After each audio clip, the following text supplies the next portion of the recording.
Olá, bom dia! Hoje é sábado, dia de falar da sua saúde. E o programa Raio-X MA traz para você dicas importantes sobre a síndrome do intestino irritável com a doutora Graziela Fernandes.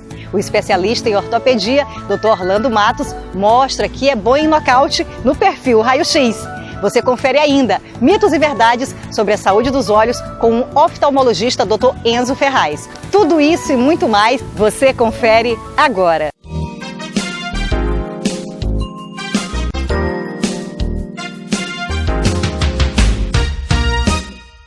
A síndrome do intestino irritável é uma doença comum crônica que afeta o intestino grosso, ou seja, o cólon, e que exige acompanhamento médico especializado a longo prazo. Muita gente se queixa de problemas intestinais, por exemplo, cólicas, gases que provocam distensão do abdômen, prisão de ventre e até mesmo diarreia.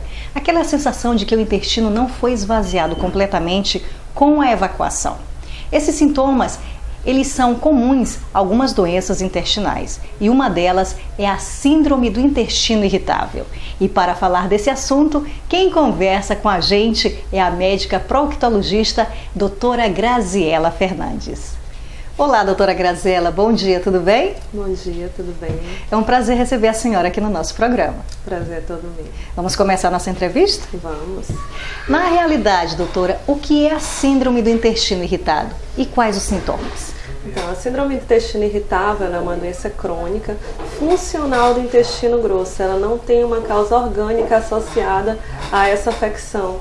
Ela é um conjunto de sinais e sintomas onde o paciente tem dor e desconforto abdominal associado à alteração do hábito intestinal ou aumento na frequência, mais de 3 evacuações ao dia, ou diminuição na frequência, menos de 3 evacuações por semana, além de excesso de gases e também hipersensibilidade dolorosa, pequenas distensões causando grande desconforto abdominal nesses pacientes. Doutora, em relação a esse problema da síndrome do intestino irritado, o diagnóstico é de fundamental importância para excluir a possibilidade de moléstias graves, no caso?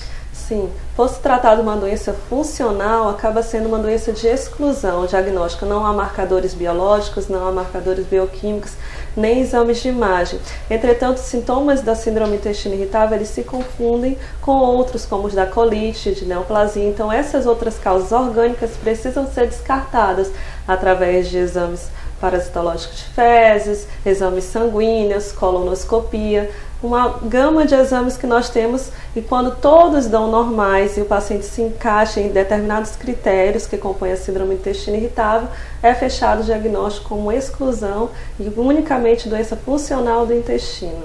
Doutora, e quais são as causas? A síndrome do intestino irritável tem a etiologia multifatorial. Não existe uma única causa responsável por essa afecção. Então, existem 3 causas fundamentais.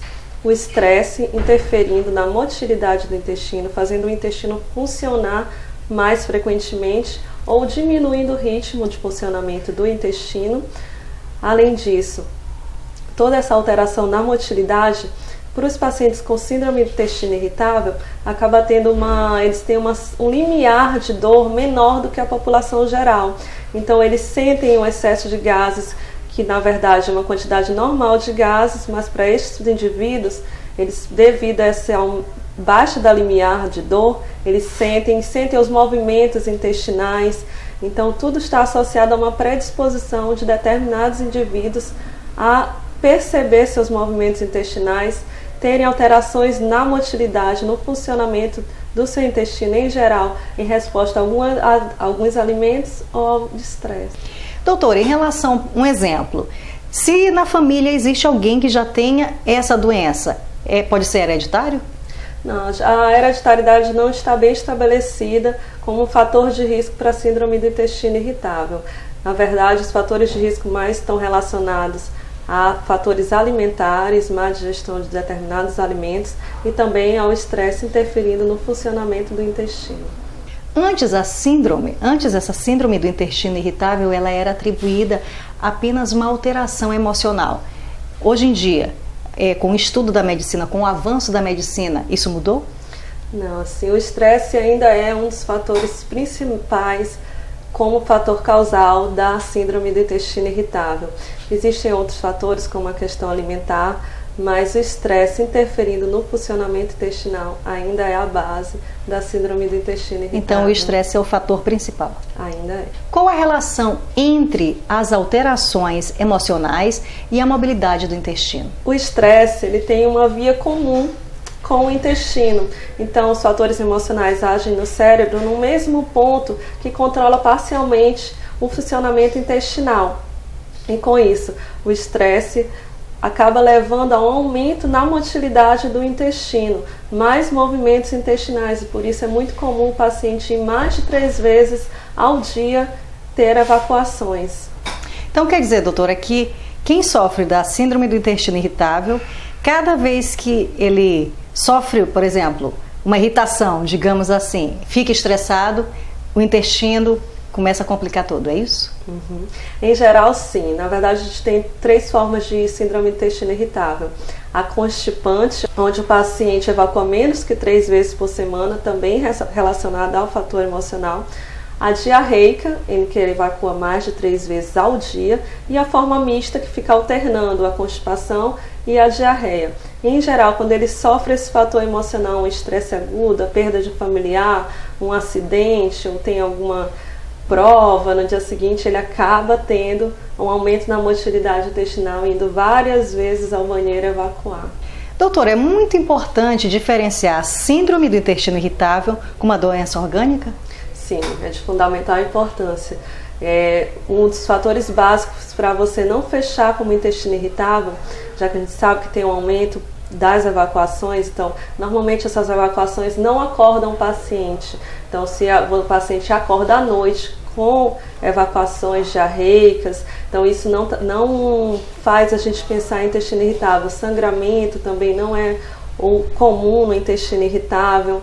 Então, sempre você, como é um diagnóstico funcional e de exclusão, você primeiro precisa excluir as colites, as neoplasias, as parasitoses, que são muito comuns e podem causar sintomas semelhantes e deixar de ser diagnosticadas simplesmente porque o paciente se autodiagnosticou como tendo síndrome do intestino irritável. Então é sempre bom procurar um especialista para poder obter mais informações, inclusive obter um tratamento para a sua doença. Em relação ao tratamento, o paciente que sofre com esse problema, a síndrome do intestino irritável, existem alguns alimentos que podem ajudar a amenizar essa situação?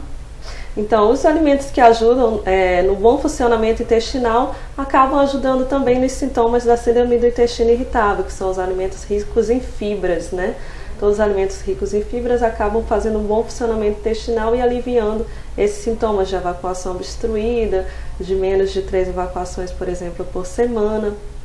E existem mais também alimentos que atrapalham o intestino irritável, né? São os leites e derivados, alimentos muito condimentados, alimentos apimentados, em geral, alimentos que costumam formar muitos gases, como o feijão, o repolho. Todo alimento que gere fermentação, por exemplo, a cerveja também. A cebola também causa, né? Um pouco. Todos os alimentos que causam algum tipo de fermentação, como eu falei, esses pacientes têm um limiar muito baixo para dor. Qualquer mínima distensão do abdômen, qualquer pouco de gases que seja, para aquela pessoa ela já sente como um excesso muito grande de gases, uma grande distensão abdominal. Então a gente pede para retirar todos esses alimentos para alívio sintomático. Se nós incluirmos, doutora, na síndrome todas as pessoas que têm prisão de ventre, por exemplo, metade da população teria a síndrome do intestino irritado, principalmente as mulheres por sofrer mais com a prisão de ventre. Então, nessa situação, como proceder? Como eu falei, é uma afecção crônica e funcional. Existem critérios diagnósticos. A pessoa ela precisa ter esses sintomas no mínimo há 3 meses, né? Então existe uma caracterização. Somente a alimentação, o aumento da ingesta de fibras e água, resolve a maioria das constipações da população, dos pacientes que chegam ao nosso consultório, porque normalmente eles têm baixa ingesta hídrica e de fibras. Então, normalmente você trata aquele paciente, ele fica assintomático. Então, não dá para caracterizar ele como tendo síndrome do intestino irritável. Esses sintomas precisam ser comprovados esses sintomas precisam estar presentes por pelo menos 3 meses, apesar da dieta rica em fibra. E no caso, essa doença, doutora, ela tem um fator idade? Ela pode acontecer em qualquer idade, desde criança ou até numa idade adulta ou até no idoso? Ou tem uma idade específica que ela costuma aparecer? Certo. A síndrome do intestino irritável ela pode atingir qualquer faixa etária, sendo que é mais comum nos adultos jovens. 25 a 40 anos é a faixa etária mais comum, sendo 2 vezes mais comum nas mulheres. E por que nas mulheres acontece com mais frequência? As mulheres elas estão sujeitas, por ação hormonal, a ter o intestino mais preso, ter a forma constipante da síndrome do intestino irritável. Além disso, normalmente são pessoas mais sujeitas ao estresse, à ansiedade, a não absorver bem as perdas, as separações e acabam levando a síndrome do intestino irritável. E tudo isso vai irritando, vai estressando, aí o intestino não aguenta. Não aguenta. E quem tem a síndrome do intestino irritável, ela consegue levar uma vida normal? Com o tratamento disponível atualmente, a gente consegue deixar o indivíduo assintomático. A gente faz uso contínuo por pelo menos 3 meses de medicação e muitos desses pacientes ficam assintomáticos. Entretanto, quando ocorre nova situação que gere estresse e ansiedade, acaba podendo ter recorrência dos sintomas. E tem cura? Não, ela é uma doença crônica recorrente, né? Como eu disse, ele tem alívio sintomático, mas a qualquer momento ele tem a predisposição a voltar a sentir tudo de novo, dependendo do fator estressante, se tiver uma perda, separação, mudança de casa, mudança de domicílio. Tudo isso pode gerar uma situação de estresse e ansiedade e o paciente novamente apresentar os mesmos sintomas. E uma pessoa que sofre com a síndrome do intestino irritável, de que forma que pode tratar esse paciente? Primeira coisa é tranquilizar o paciente. É uma doença benigna, funcional, que a gente vê muito no consultório, são pacientes que já passaram por diversos médicos e muitos disseram, você não tem nada, porque não vai ter nenhum exame mostrando que o paciente tem essa afecção. Então você tem que tranquilizar o paciente que é uma infecção benigna, funcional e que tem tratamento. O tratamento vai do controle diário alimentar, saber quais são os alimentos que normalmente geram excesso de gás nesses pacientes e retirar.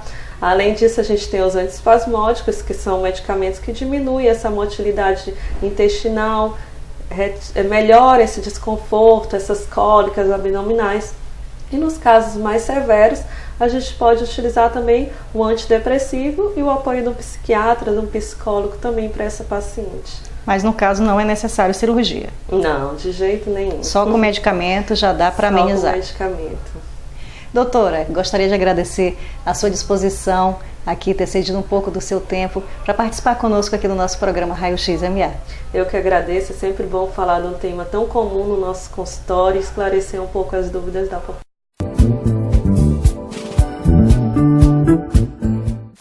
A LECORPS é uma clínica médica especializada em nutrologia. O nutrólogo é um médico que se dedica à prevenção, diagnóstico e tratamento das doenças metabólicas e nutricionais, como a obesidade, anorexia, anemias, diabetes, entre outras. O médico nutrólogo é especializado em prescrever medicamentos, nutrientes e suplementos de forma personalizada, de acordo com a real necessidade de cada paciente. LECORPS Nutrologia e Estética. Oferecemos também tratamento de estética corporal, facial e terapia capilar. Cuide de sua saúde. Faça um check-up nutrológico. Dr. Clevison Araújo tem o prazer de lhe atender no edifício Medical Center Jaracati, 6º andar, sala 602 e 608. Fone 3221-0663 ou 981-16-8895. Responsável técnico Dr. Clevison Araújo. A Sociedade Brasileira de Dermatologia, SBD, é a representante oficial dos dermatologistas junto à Associação Médica Brasileira e ao Conselho Federal de Medicina. Uma das funções da SBD é propor medidas visando fiscalizar o exercício legal da dermatologia em nosso país. Por isso, quando precisar, é importante e mais seguro que você procure um dermatologista sócio da SBD. Na dúvida, pesquise no site do CRM do Maranhão, www.crmma.org.br, e veja se o médico a quem você está confiando a saúde da sua pele é realmente um médico registrado como dermatologista. Presidente SBD-MA, doutora Ana Paula Vieira. Ele é é especialista em ortopedia, mas fora do consultório, o médico Orlando Matos se dedica a outra paixão. Vamos descobrir que paixão é essa? Está no ar o Perfil Raio-X.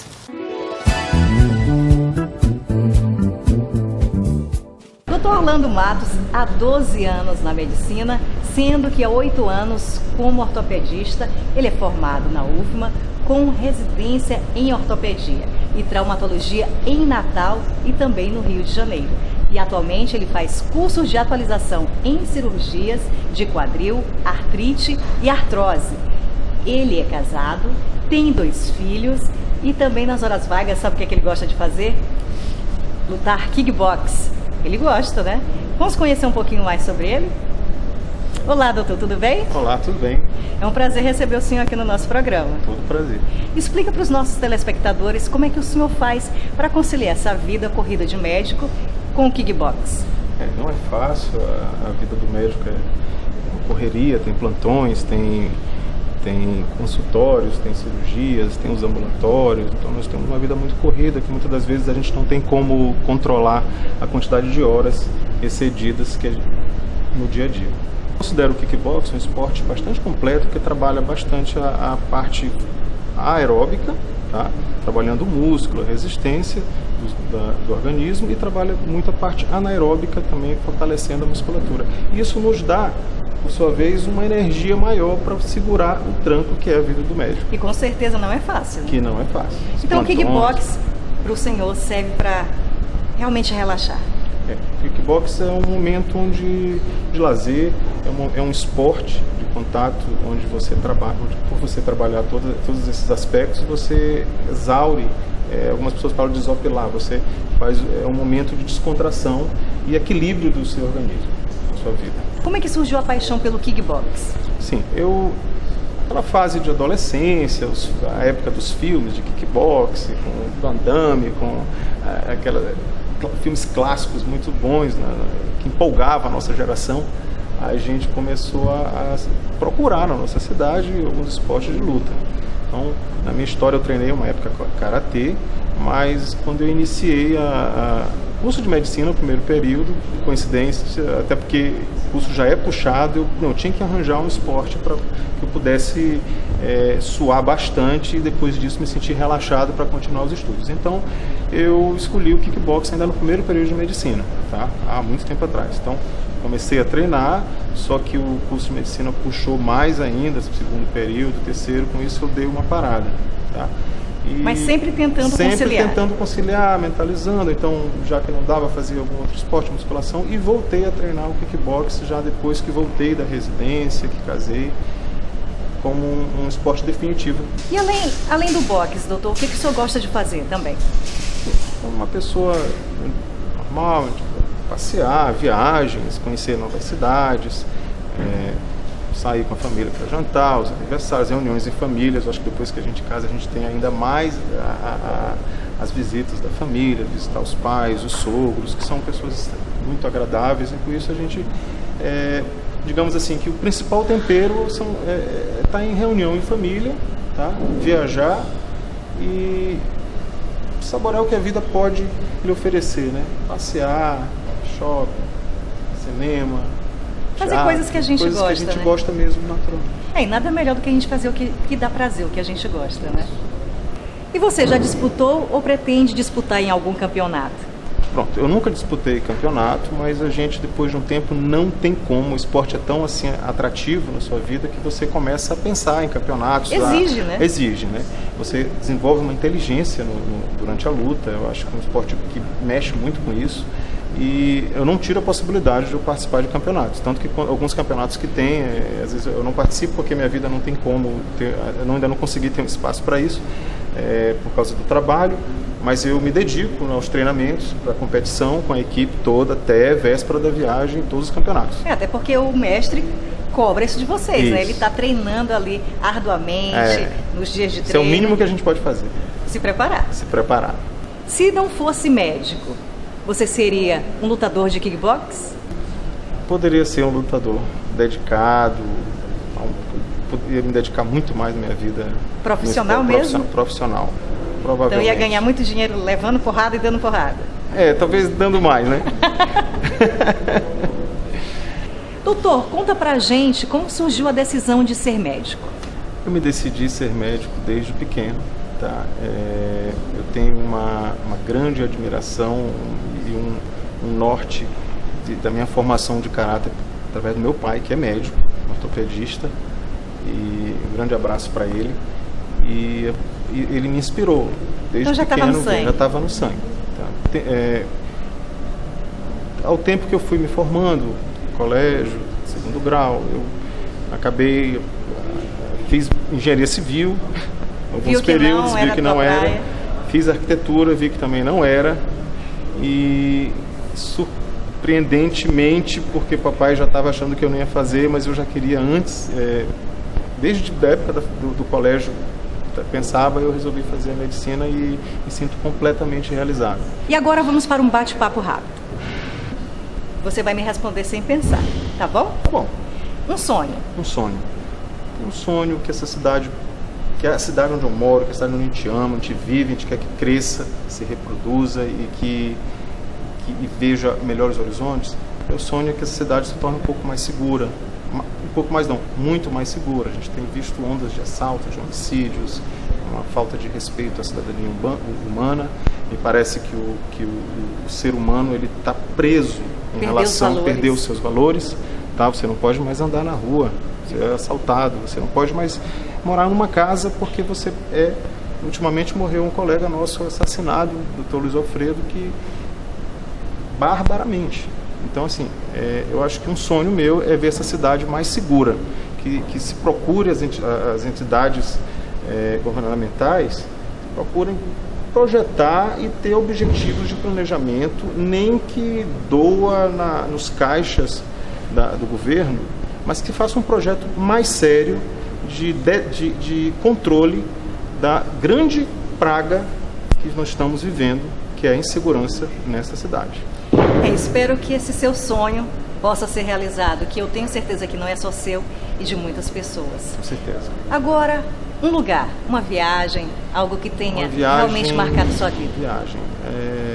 Foi a minha lua de mel para a Alemanha, onde eu conheci Berlim, e a gente se impressiona, às vezes a gente mora muito num lugar e acha que a vida é só aquilo ali, mas é importante a gente viajar às vezes para conhecer outras civilizações, outras formas de ver, outras culturas, outras formas de ver a vida, tá? Então, o que mais me impressionou não foi só a parte da história, da organização, é um país muito mais antigo, desenvolvido, mas não foi não tão isso, mas assim, o espírito de humanidade que se desenvolve com esses países mais antigos, o espírito da forma que se vê a pessoa, da forma o respeito, respeito entre as pessoas, a forma de encarar a vida, tá? E eu percebi ali que a sociedade lá tem uma forma de ver um pouco mais assim, com tranquilidade. O próprio ser humano, a segurança é vista também com muito mais respeito. São costumes diferentes, né? Costumes diferentes. Então isso me impressionou bastante e abriu muito minha mente com relação a o que é a sociedade, o que é a humanidade. Doutor, e uma referência no kickbox? Quem que você se espelha, quem que você se inspira? Eu me inspiro no meu professor, meu mestre Eloy, grande educador. Mestre Eloy? É. Então a gente vai bater um papo com ele, né? Tá bom. Mestre Eloy, vem pra cá. Senta aqui do meu lado. Tudo bem? Seja bem-vindo ao programa. Seja bem-vindo ao programa Raio X MA. Muito obrigado. Então, ele como médico, com certeza é um bom profissional. Sem dúvida. E como aluno no kickbox, ele também é uma boa referência? Orlando é muito fácil e muito difícil de falar dele. Vamos lá. Amigo pessoal. Por isso, sei que é um bom filho, um bom pai, um bom marido, um excelente amigo. Vamos tirar emoção. Eloy professor, Orlando aluno. Palavra para sintetizar: superação. Uma eterna superação. A vida do médico hoje não é fácil. Para quem acha que se formou em medicina, ficar no consultório e ficar atendendo não é fácil. Mas ele que é cirurgião, conheço porque sou amigo pessoal. Essa correria do dia a dia para estar aqui tem que ter superação. Rita, depois desse excelente bate-papo, vamos lutar? Lógico, eu não vou perder essa oportunidade de te derrubar.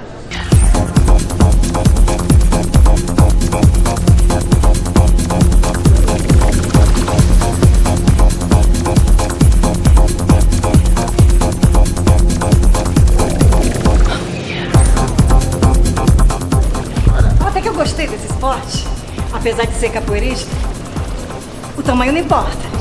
Mas eu tenho certeza que eu vou conseguir derrubar ele. Ganhei! Ver televisão de pertinho ou ficar muito tempo à frente da televisão prejudica a visão. Certamente você já ouviu alguém falar essa frase, mas será que é verdade? É o que vamos descobrir agora com o oftalmologista Dr. Enzo Ferraz, no quadro Mitos e Verdades. Ver televisão de perto prejudica a visão. Mito. A televisão ela não deixa sequelas no olho. O que acontece é que, o passar das horas na televisão, quanto mais perto você estiver, mais cansada vai ficar a sua vista. Porém, isso não vai lhe deixar sequelas visuais permanentes. Usar muito computador faz usar óculos. Mito. A mesma resposta serve para o computador em relação à televisão. O computador com o passar das horas, a vista pode ficar cansada, porém isso não deixa sequelas visuais permanentes. Olhar diretamente para o sol pode prejudicar a visão. Verdade. O sol pode causar queimaduras a nível da retina e essas queimaduras na mácula, que é a responsável pela visão central, pode deixar sequelas permanentes. Posso usar qualquer tipo de óculos de sol? Mito. O óculos de sol, para proteger a vista, tem que ter proteção contra a radiação ultravioleta. Se ele não tiver proteção contra a radiação ultravioleta, ele pode piorar a situação, pois ao dilatar a pupila, a menina do olho, a radiação ultravioleta vai entrar com mais intensidade dentro do olho e isso pode causar lesões permanentes. Ler em ambiente escuro prejudica a visão. Mito. O esforço visual em baixa luz pode deixar a vista cansada naquele momento, mas isso não vai deixar sequelas permanentes no olho da pessoa. Não se deve dormir com lentes de contato. Verdade. Durante o sono, a oxigenação da córnea diminui. E se você tiver com uma lente de contato, essa oxigenação vai diminuir mais ainda, podendo causar lesões. Ler no ônibus causa deslocamento da retina. Mito. Não tem nada provado em que você ler em movimento vai causar descolamento de retina. Se a pessoa usar os óculos o tempo todo, pode ficar curada do problema. Mito. O uso do óculos vai causar o conforto visual enquanto o óculos estiver sendo usado. O uso do óculos não vai fazer com que aquela miopia, hipermetropia ou astigmatismo desapareça. O nosso programa chegou ao fim, mas no próximo sábado temos um encontro marcado com mais dicas de saúde para você. Até mais!